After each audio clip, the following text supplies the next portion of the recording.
Hey everyone, how's it going? Welcome back to Let's Play Final Fantasy VI. Last time we rescued Shadow among a couple of others. We're just stacking up party members from the World of Balance left and right. Today's gonna be no different. We have 3 on the docket to help out, 2 of which we will find in Narshe, which we're heading to now. Narshe, as you're gonna see, has changed a lot since the World of Balance. It's now haunting, it's desolate. Almost everybody's abandoned the town because it's full of monsters now. And all of the doors have been locked. And it's too bad that we don't have a certain treasure hunter, but we can come back to pick the bones of this town after we get Locke later on. Our primary objective is to get a couple of Espers and to get a couple of party members as well. And maybe we'll run into one of these 7 remaining legendary dragons as well. So the best way to get to the first party member we're going after is to take the hidden passage that Locke led Terra through near the beginning of the game. The one on the far left once you enter town. So during the intermission, I got a bunch of useful stuff, starting with Phantom Rush for Sabin, which is his strongest blitz. It's a 360 motion going from left and going clockwise all the way around. So the shortcut for that is left, left, up, up, right, right, down, down, left. He also gets Gale Cut. You got that a little while ago, but I wasn't using it because I actually forgot what the input was. It's a nice wind-based AoE. It's up, up, right, right, down, down, left. And for Edgar, we might have to wait to see how useful his upgrades are because of how quick the regular enemies are gonna die. But you've seen how he now has the jump command instead of an attack command.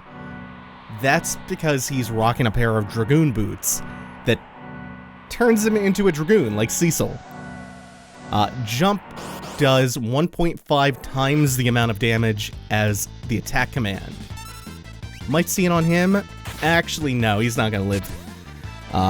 You'll see him fly up in the air and the battle end without him doing his fanfare.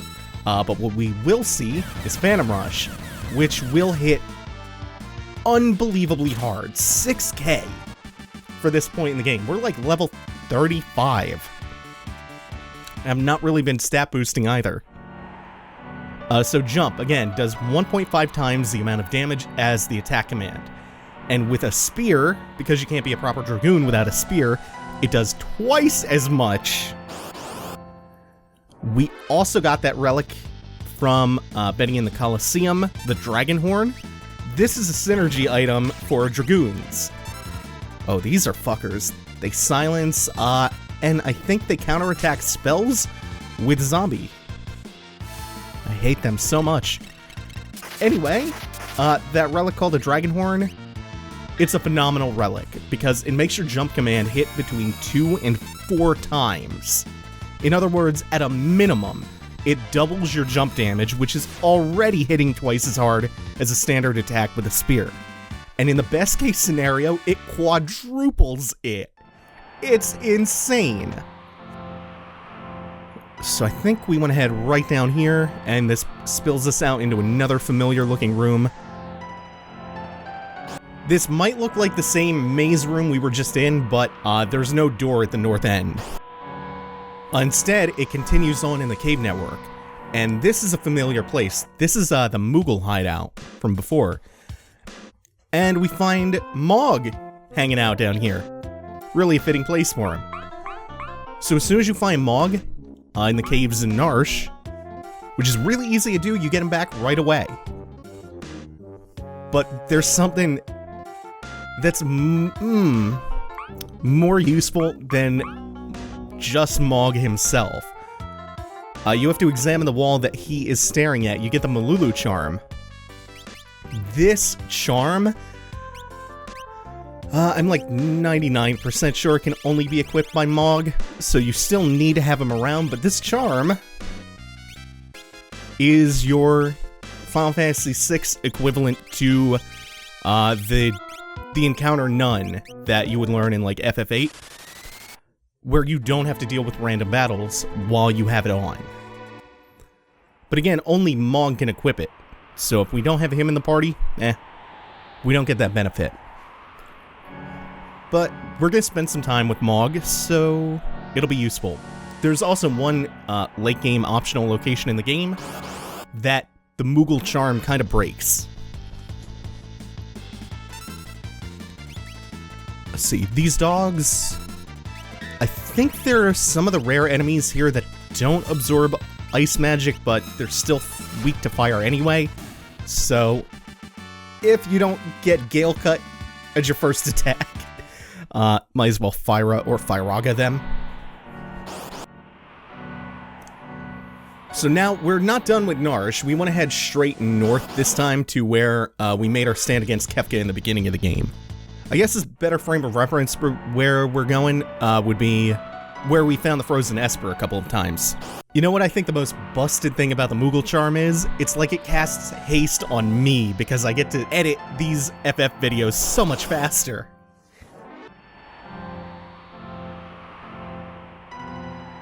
Oh, shit. Went one tile too far. No random encounters, though, but we'll get them on the bridge. No? Holy shit. Now we just have to head up into here, make our little passage through, and we're back at the ice maze. Except there's someone new here now. We probably won't get to... Oh, there it is. Oh, you son of a bitch! I thought that was the dragon running into me. Thought that was the dragon running into me. Oh god, that could have been really shitty. The ice dragon could have run into me before I had a chance to open the menu up to cure my holy and then heal back up. Oh, that would have been shitty. But just like the last legendary dragon, we ran into the storm dragon up in Mount Zozo. This one's a cutesy little sprite flying around in the overworld that we have to run into a la Chrono Trigger. Oh, he froze Cyan. At least it wasn't someone useful. So we're going to start off casting Berserk on him with Celeste.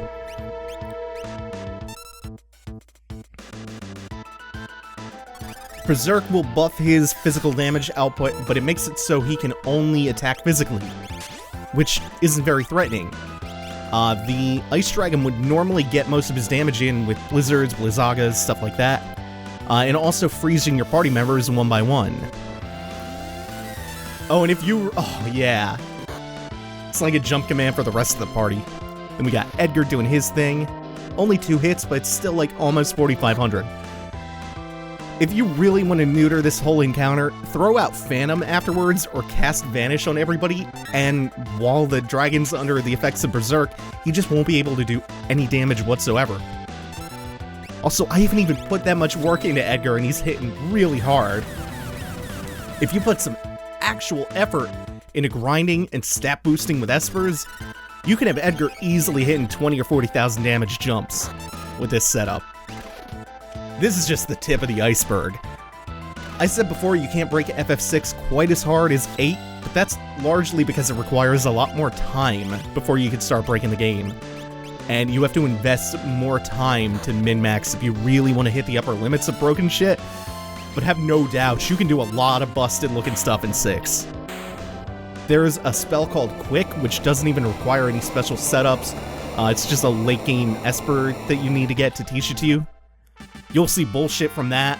Once upon a time, I think I called Cyan a weak character.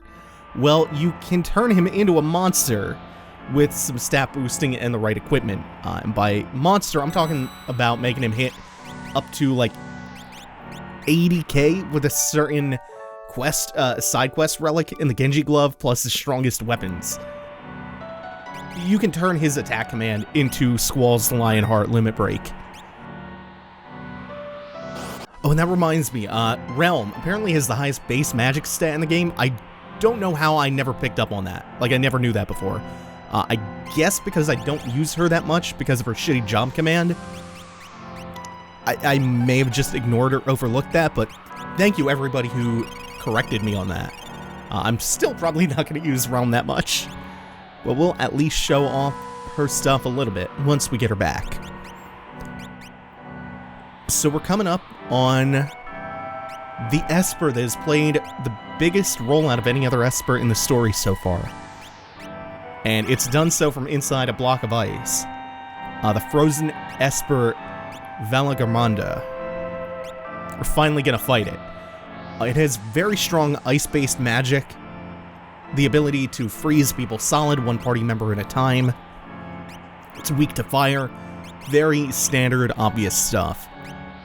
By this point, we can deck ourselves out so much to minimize a lot of its damage. We're talking storm shields, which do have other elemental damage aside from wind and lightning. We have a lot of ways to mitigate damage now. This boss is also... Oh, I love the theme. It maintains the mountainous Narshe theme. This Esper, once we acquire it, is going to be the first source for highest tier spells. Talking about Thundaga, Firaga, and Blizzaga. And it also gives a +2 to the magic stat on level ups. So Valley is really good. And it's gonna require a little bit of effort to get. Can't quite abuse it with status ailments as hard as the last ice-based boss we fought. Why did that only do 15 and 16? I don't think this Esper is super physical immune. Jesus. I don't think I have Fyra on Edgar. Is it just something really specific about how Jump does damage? I swear, I don't think it has like 99% physical mitigation. Either way, like, we're not in a terrible spot unless he freezes Sabin. Okay.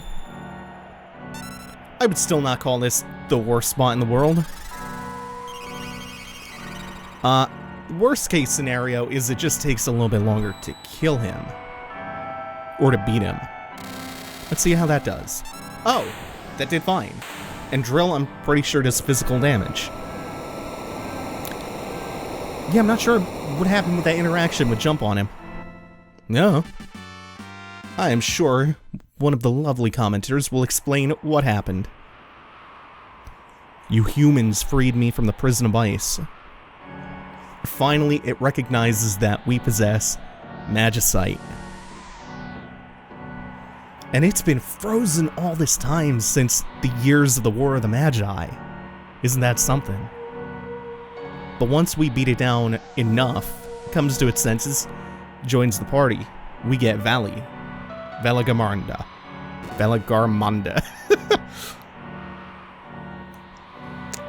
And once we beat that once and for all, once it finally joins our side, we notice this this outcropping in the mountainside, this ledge we can hop down onto.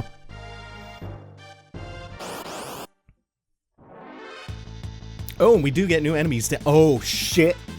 This is the worst enemy setup we've seen in a really long time, and it might look like a shitty vulture and a bunch of stupid-looking rat squirrel things. Dumb vermin. Oh, this is the worst enemy configuration we have seen in a very, very long time. Because they start off by imping a bunch of you. That sucks. But it gets much worse. Maybe if we kill... Oh, man. Dealt with a lot of my AoE right off the bat. There it goes. Oh, that's bad.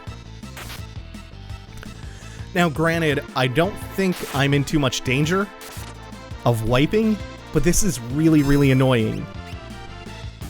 The first thing it did was take away my Blitz command, which is my best source of AoE right now, and then Imp Celeste, which is my second best source. Oh, what a pain in the ass. And while confusion will fade away after the end of the battle, I have to go and cure the Imp. Son of a bitch. And this cave is full of that formation. Little Carrero Gunsos.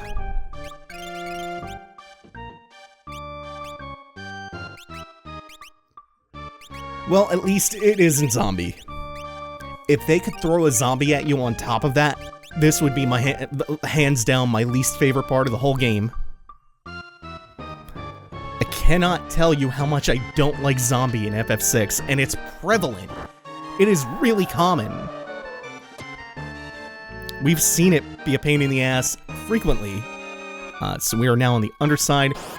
They're full of these trapped gimmick holes. Oh no. Okay, well, that's much better.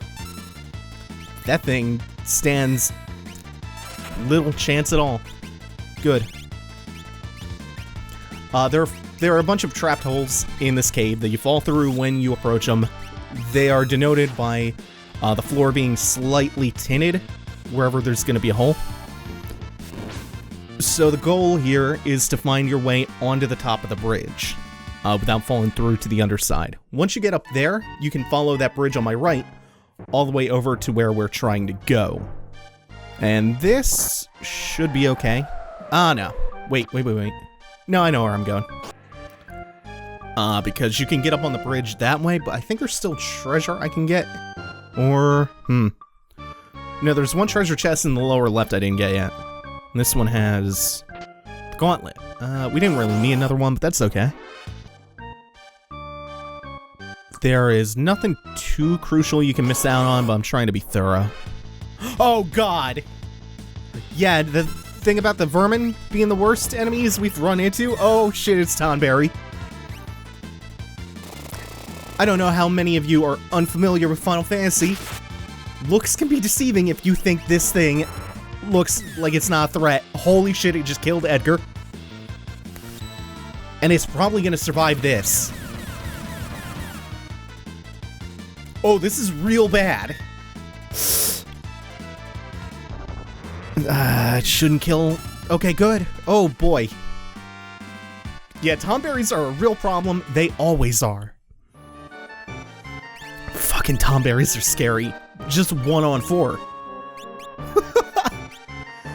I'm so happy we ran into a Tomberry finally. Fortunately, no Tomberry King. But then again, that means no grinding for a Tomberry King. So, balances out. Okay, this is fine. That chest, I think it's garbage, but it's also gimmicked, so that as soon as you approach the chest, you fall through a hole. This one leads out right to the top of the bridge. There's also the little staircase you can take to it. So with that, I think we've explored this place pretty well. Once you head up this right side bridge, the giant brightly lit torches tell you that you're on the right path. Once you make your way over here, pull the switch on the right. It will cause the floor to fall out from underneath you, but you fall into a room that you very much want to be in. Oh, anemones. These deadly anemones are my enemies.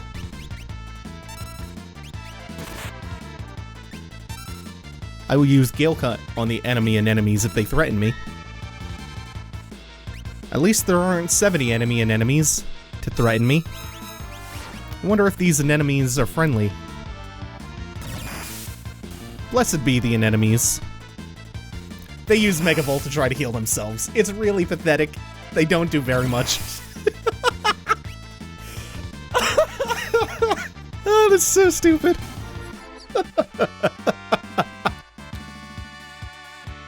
Okay. Oh, we are imped again. These fucks every time, I swear to God. When you come up here, you want to examine the bone carving, because there is something shiny in one of the eye sockets. It's new Magicite. We get so much Magicite, so many party members here. Midgard Stormer. I think the alternate translation for that is Midgar Storm? But that pisses someone off. Any time you take a jewel stone out of a skeleton's eye socket in a dungeon, something's coming for you. In this case, it's the Yeti. The Yeti is the exact same fight for us as the Ice Dragon. You cast Berserk on him, he becomes cripplingly unable to do anything but attack you physically. But then, for a little bit of added punishment, you can also cast Slow on him.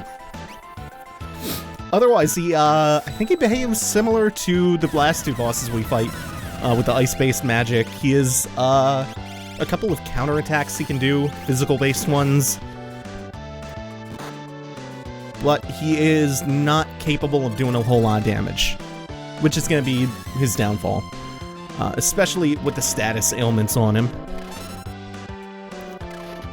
Can we get more? Oh man, it feels like the super jumps in Mario RPG.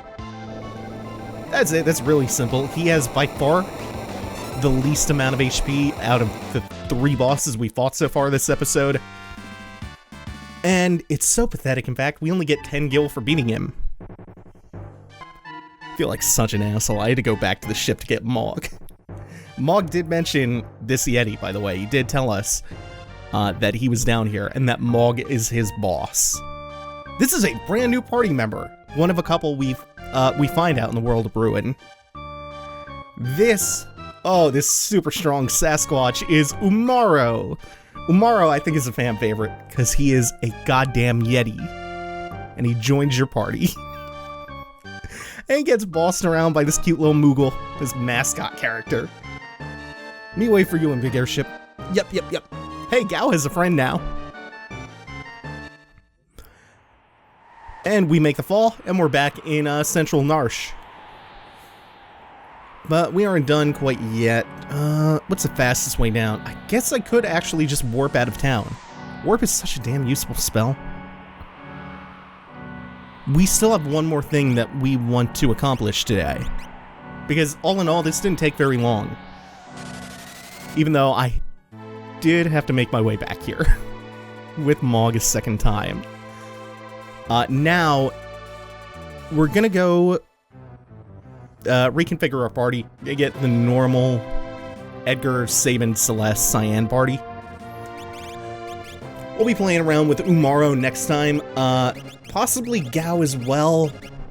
I love Gao, but I hate training up his rages and getting good ones for him. I might do that off screen. If so, we'll play with Gao next time as well as Umaro and Mog. But we have someone really, really important we have to get back to. Back at the tail of the Serpent Trench is the town of Mobliz, the destroyed town of Mobliz. We did visit this town once, earlier on in the world of Ruin, and we know Terra's here, and she wouldn't come fight with us. She lost her will to fight, because she's busy protecting the people of, the children of Mobliz after all of them were killed during Kefka's rampage. So we're going to come back here, and we're just going to check up on her and see how her and the kids are doing. Down in the basement, we know her room's up here, but she is not around. Katarine ran off. The dogs are not barking either. The last time we came into town, we got greeted by dogs barking at us. Just mangy dogs wandering around. Ooh, there's one of them. He leads you to the bookshelf. Hey, Dwayne the John Rockson. His girlfriend, Katarine, is pregnant. And here they are. The dog is meant to lead you behind the bookcase to the secret passage into the basement. So yeah, we know Katarine's having a baby. Dwayne apparently walked out on her. Felt too pressured by all of the responsibility and just kind of left. But they're gonna reconcile right now. Aw, isn't that sweet? The Debbie came back to try to make amends. Just as that happens, though, Fumbaba is back again. The same thing happened last time we came to check in on Terra and Mobliz. Fumbaba attacked the town. Fumbaba is an ancient creature who was sealed within the earth, and he got released when Kefka went on his rampage and split the landmasses of the world. So we have to fight him yet again. Fumbaba is hideously outmatched. He stood a very slight chance of winning last time. There's no way. There is no way for him to do so now. Did I really forget to teach Celeste Bio? Also, that was stupid. Forgot he was lightning immune for, I think, the second time. think I did that last time, too. He's sure as shit not Phantom Rush immune. So if you want, you can bio him. He's very weak to poison status. But I don't think it's worth it unless you have bio to afflict him with. I don't think a regular poison's worth it. Especially with the party we have. I don't think it'll make up the damage in time. Once you get to this part of the fight, he can't blow Edgar away because Edgar's mid-jump. So he's gonna blow Cyan and Sabin. Ah. When he reached that point in the fight, he blows 2 party members away. But then, Terra comes out, transforms into her Esper state, and we start on the second half of the fight. Now, Terra, my girl, I know I taught you bio. I did not. Tell me I didn't. Tell me I didn't teach anybody bio. How did I forget to do this? Well, no problem. She's still gonna be hitting twice as hard with her spells. She is in permamorph mode for this one fight. We still have Edgar hitting like a truck with his jumps. And we still have Celeste spamming Lazara at him. What an oversight, though. What an oversight that I don't have bio. You have to correct that off-screen. Shit. Can we get 4? 2? Oh, man. Even though that's 5k, boy, would it feel good to hit 10.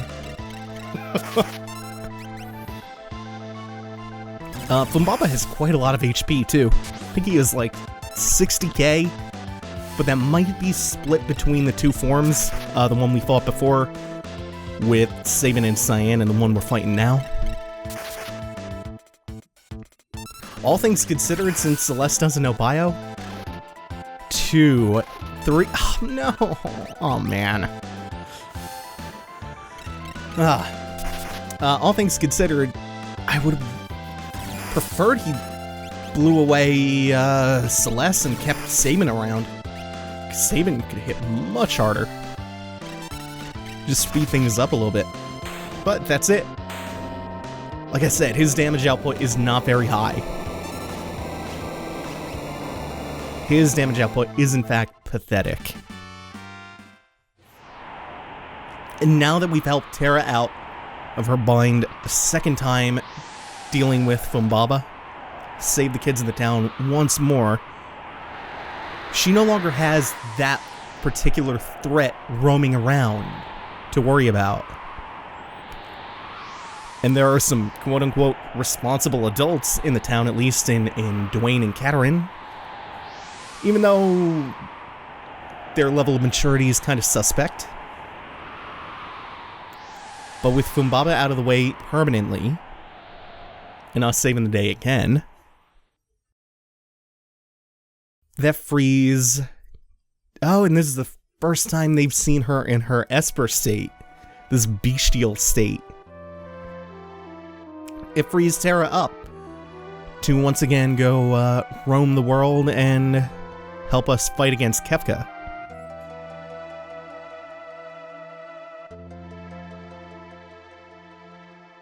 She has found her will to fight. I now realize I must fight to protect those I love and make the world a safer place for new lives.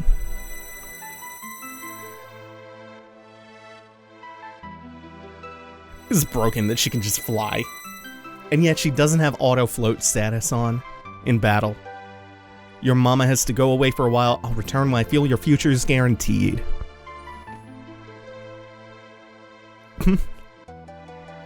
This is a cool scene. This is a really good scene. Help me to understand a part of myself. Now I must go to war. We must all believe we have a future. We must fight for those who aren't even born yet. Good, so she's found her motivation, she's back with us. Terra is going to be a linchpin of our group. And with that said, that's going to do it for now. 3 new party members, bunch of new Espers, 4 boss fights later. Thanks for watching, everyone. Take it easy, have a good one.